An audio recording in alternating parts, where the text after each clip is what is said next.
Guys, good afternoon. Welcome back sa ating vlog. Panibagong araw na naman guys. Panibagong vlog na naman. Nandito tayo ngayon dito sa Solian uli. At ito, apat na linya na itong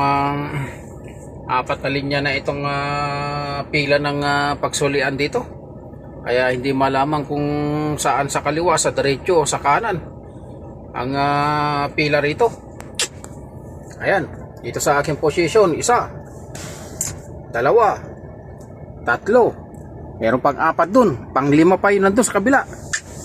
Kaya parang imbudo dito sa Solian, magulo.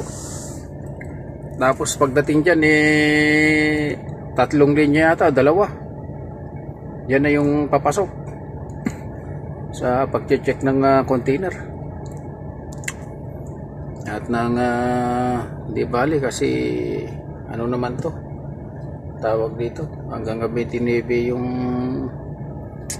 email ng container natin pangarga.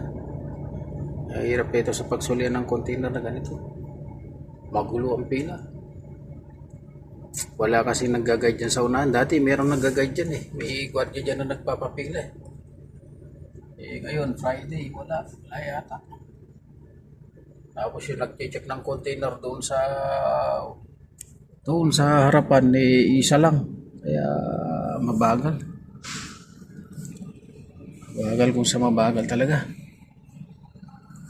Kaya tsaga-tsaga na lang muna tayo rito guys, dahil minsan maluwag yung sa Solian, minsan naman marami ang nagsusuli, kaya hindi para pareho.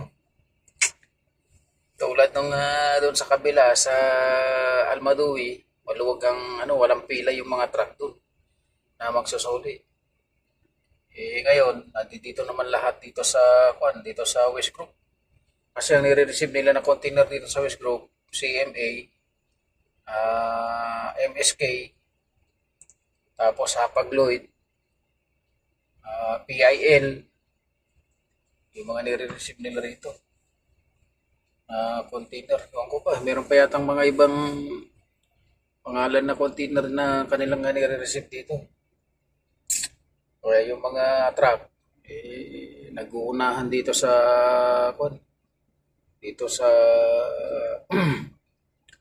pila ng kanilang gate.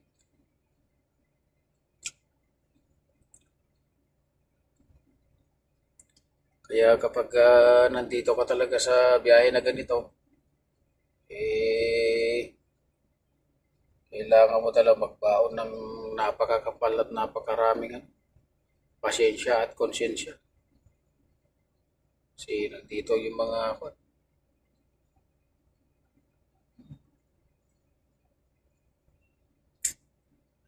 hirap yung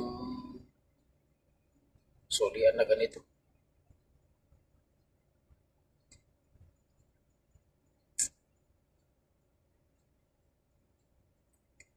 Buti na naman tayo nito ng gabi sa Solian na to.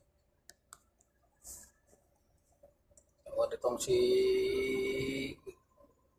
Manong Neno, hindi na alam kung saan papaling, kung sa kaliwa o sa kanan. Papaling siya sa kanan. Puro almaray itong nasa harapan namin, tatlo. Almaray. Hindi ko naman basta-basta iliko itong mga trailer na to kasi mahaba meron pa namang dyan, may bato dyan sa unahan na malaki, yung fondasyon.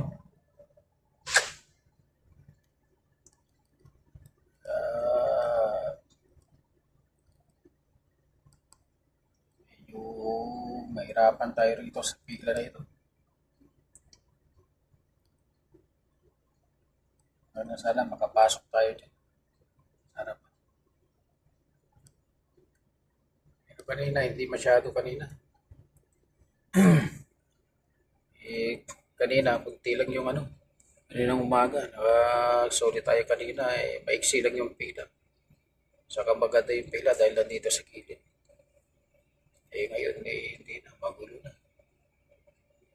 Magulo na yung pila, kaya Maganda kasi kapag maganda yung pila, madali makasoli. Kung halimbawa, dalawang linya lang yung pila, dali makasoli. Pero pag ganitong marami na, ako, ang ingatan mo pa rito yung mga tagisan ng mga truck.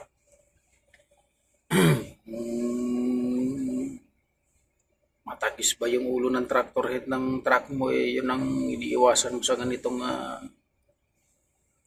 kitkitan na ganitong pagsasolian. So, yun guys, maraming salamat sa inyong panonood sa aking upload na video. Thank you so much guys. God bless you all.